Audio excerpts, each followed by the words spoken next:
प्यारे विद्यार्थियों, 1857 की क्रांति जो कि राजस्थान के परिप्रेक्ष्य में हमने देख लिया था, अब उसके शॉर्ट नोट्स के साथ एक बार रिवीजन कर लेते हैं। इसके बाद उसकी असफलता के कारण बाकी हैं जो हम आगे देखेंगे।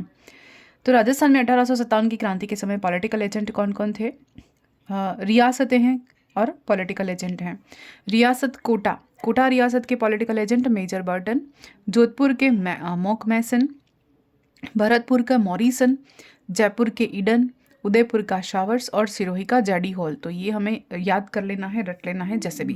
अब ट्रिक से याद करो, आप रट के याद करो, कैसे भी करके याद रखना है और सारे बच्चों को याद होगा। फिर 1857 की क्रांति के समय राजस्थान में कितनी सैनिक छावनियाँ थी? तो 6 सैनिक छावनियाँ थी, जैसे नसीराबाद, नीमच, देवली, ब्यावर, एरनपुरा और खेरवाड़ा। इन सैनिक छावनियों में से, इन 6 में से सिर्फ 4 सैनिक छावनियों जहाँ पर विद्रोह हुआ था वो हैं नसीराबाद, नीमच, देवली और एरनपुरा। जबकि ब्यावर और खेरवाड़ा ये 2 ऐसी सैनिक छावनियाँ थी जहाँ पर विद्रोह हुआ ही नहीं था। ये याद रखना है कि ब्यावर और खेरवाड़ा ऐसी 2 सैनिक छावनियाँ थी जहाँ पर विद्रोह नहीं हुआ था। फिर 1857 की क्रांति के समय राजस्थान के एजीजी थे, एजेंट टू गवर्नर जनरल थे, जॉर्ज पैट्रिक लॉरेंस। फिर नाना साहब पेशवा और कुशाल सिंह आवा को अपने यहाँ शरण किसने दी थी? तो कोठारिया के जोध सिंह ने इनको शरण दी थी। फिर है 1857 की क्रांति के समय शासक कौन कौन से थे, कहाँ कहाँ के शासक देख लेते हैं। सबसे पहले बांसवाड़ा, बांसवाड़ा में कौन थे? लक्ष्मण सिंह, महारावल लक्ष्मण सिंह अभी देखा था हमने। डूंगरपुर में कौन थे? उदय सिंह थे। प्रतापगढ़ में दलपत सिंह, झालावाड़ में पृथ्वी सिंह, जैसलमेर में रणजीत सिंह, अलवर के विनय सिंह, टोंक में वजीरुद्दौला भी देखा था, वजीर खां, करौली में मदन पाल, बीकानेर में सरदार सिंह, भरतपुर के जसवंत सिंह, उदयपुर में स्वरूप सिंह पढ़ा था अभी, सिरोही के शिव सिंह, धौलपुर के भगवंत सिंह, जोधपुर के तख्त सिंह, जयपुर के राम सिंह, कोटा के राम सिंह और बूंदी के भी राम सिंह।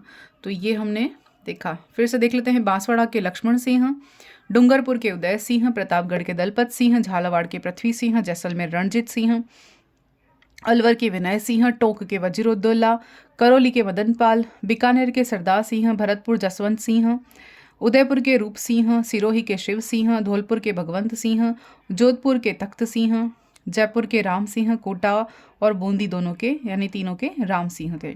फिर राजस्थान में प्रथम बार जो विद्रोह हुआ नसीराबाद में, वो हुआ यानी राजस्थान में 1857 की क्रांति का प्रारंभ कहाँ से हुआ? नसीराबाद की छावनी से हुआ। फिर राजस्थान में 15वीं बंगाल जो बटालियन थी नेटिव इन्फेंट्री, उन्होंने विद्रोह कब शुरू किया? तो 28 मई 1857 को शुरू किया। अब इसमें किसकी हत्या हुई? कर्नल न्यूबारी और मेजर स्पॉटेसवुद, दोनों की हत्या कर दी गई। नेक्स्ट, नीमच में विद्रोह कब हुआ? 3 जून 1857 को हुआ। उसके बाद कैप्टन शावर्स ने किसकी सहायता से नीमच पर पुनः अधिकार कर लिया था? अभी देखा था हमने कि नीमच पर पुनः अधिकार कर लिया था इन्होंने, कैप्टन शावर्स ने मेवाड़, कोटा और बूंदी तीनों की संयुक्त राजकीय सेना के साथ मिलकर नीमच पर पुनः अधिकार प्राप्त कर लिया। एरनपुरा और आवा में क्रांति। एरनपुरा में सैनिक विद्रोह कब हुआ? 21 अगस्त 1857 को। फिर एरनपुरा के सैनिक आवा पहुंचे तो उन्हें कौन मिला? ठाकुर कुशाल सिंह मिले, वहां पर उन्होंने नेतृत्व किया। फिर 1857 की क्रांति के समय जोधपुर के राजा कौन थे? तख्त सिंह थे। फिर जोधपुर के राजा तख्त सिंह ने किसके नेतृत्व में सेना आवा भेजी थी? कुशल राज सिंघवी के नेतृत्व में आवा भेजी थी। फिर 8 सितंबर 1857 को किस स्थान पर ठाकुर कुशाल सिंह ने जोधपुर तथा अंग्रेजों की संयुक्त सेना को पराजित किया? तो बिथोड़ा नामक स्थान पर। ये इंपॉर्टेंट है। और कब हुआ था ये? 8 सितंबर को बिथोड़ा नामक स्थान पर ठाकुर कुशाल सिंह ने अंग्रेज और जोधपुर दोनों की संयुक्त सेना को हराया था। फिर 18 सितंबर 1857 को जॉर्ज पैट्रिक लॉरेंस और ठाकुर कुशाल सिंह की सेना के बीच युद्ध हुआ था, जिसमें कि मोक मैसन मारा गया था।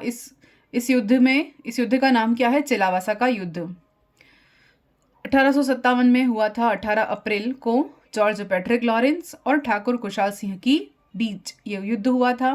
जिसमें कौन मारा गया? मॉक मैसन मारा गया। और इस युद्ध को क्या कहते हैं? चेलावसा का युद्ध कहते हैं।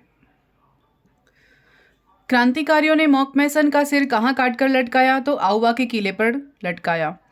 20 जनवरी 1858 को ब्रिगेडियर होम्स ने आउवा पर आक्रमण किया और ठाकुर कुशाल सिंह सलुम्बर होते हुए कहाँ चले गए? कोठारिया चले गए। तो सलुम्बर होते हुए कहाँ चले गए? कोठारिया चले गए। फिर कोठारिया के ठाकुर जोध सिंह ने ठाकुर कुशाल सिंह को कोठारिया में शरण दी। फिर ठाकुर कुशाल सिंह का अंतिम समय कहाँ बीता? उदयपुर में बीता।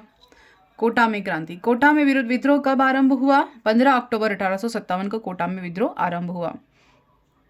कोटा में क्रांतिकारियों ने किसकी हत्या की थी? इन्होंने मेजर बर्टन, उसके पुत्र और डॉक्टर सैडलर की हत्या की थी। फिर इसकी बर्टन के सिर को काटकर पूरे कोटा शहर में घुमाया था। फिर कोटा में 1857 की क्रांति के नेता कौन? जय दयाल और मेहराब खां। इन दोनों का नाम बहुत इंपॉर्टेंट है।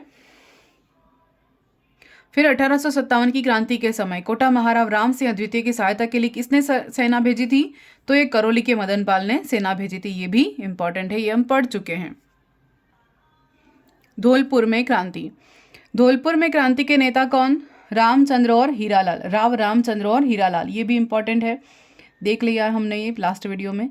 धौलपुर में विद्रोह को दबाने के लिए कहाँ के शासक ने सेना भेजी थी? तो पटियाला के शासक ने सेना भेजी थी।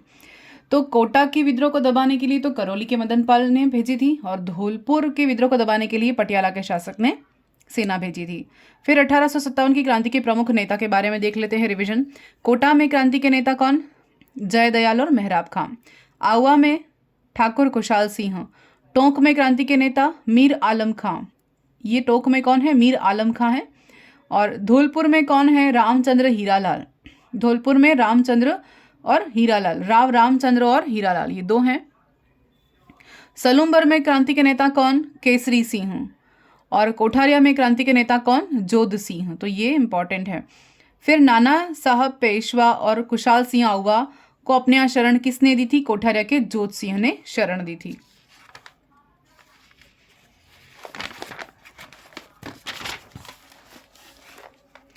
फिर राजस्थान की क्रांतिकारी, इसमें देखते हैं, ये अलग टॉपिक है, बाद में देखेंगे।